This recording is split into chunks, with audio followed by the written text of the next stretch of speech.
lot of people spend a good portion of their lives trying to recreate a facsimile of a Chick-Fil-A sandwich or a Wendy's sandwich or a Popeye's chicken sandwich. I think it's kind of pointless and futile. There is no way you can make an exact replica of a Chick-fil-A sandwich. They're a multi-billion-dollar company, a juggernaut with endless resources. You have $10 and maybe a car. They have beaten you badly. I have not beaten you. They have pressure fryers, state-of-the-art pressure fryers. I have the Wizard.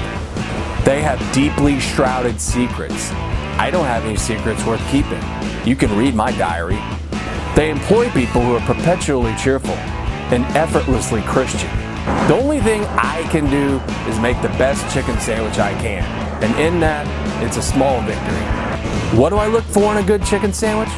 My pleasure. 1, I like a lot of crunch. I achieve this by using a breading with a ratio of panko breadcrumbs, ground panko, and cornstarch, along with a lot of seasoning. 2, I like juiciness. Who doesn't? I achieve this with a buttermilk and hot sauce marinade overnight. Some think this is way too long. I think it's hardly enough. We've all eaten a chicken sandwich where you hit a tendon. It just really kills the mood.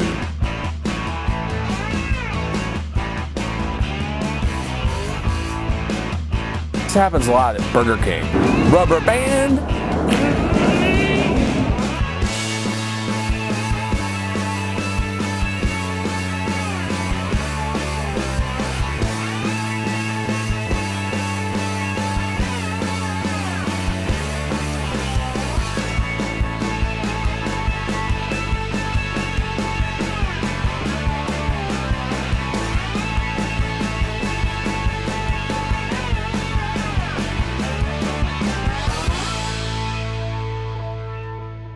And 4th are the pickles and some sort of sauce.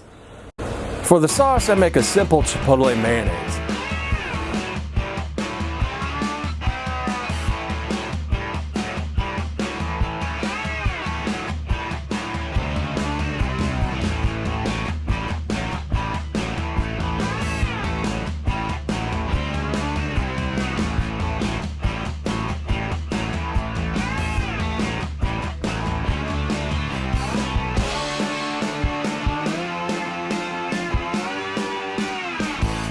And 5th, and often overlooked, the bun. This is true of all sandwiches. Don't get me wrong. I've had some of my best sandwiches of my life on the cheapest white bread you can find.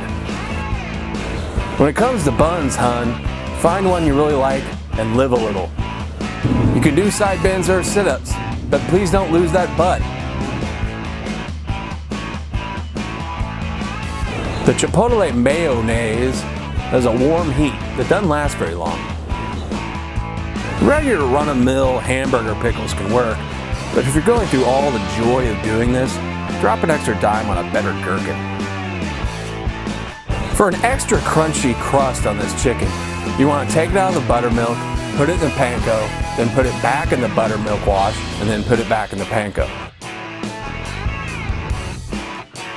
Ideally, you want to have a dry hand and a wet hand, but I'm a moron who's uncoordinated and I messed this up on the first chicken breast.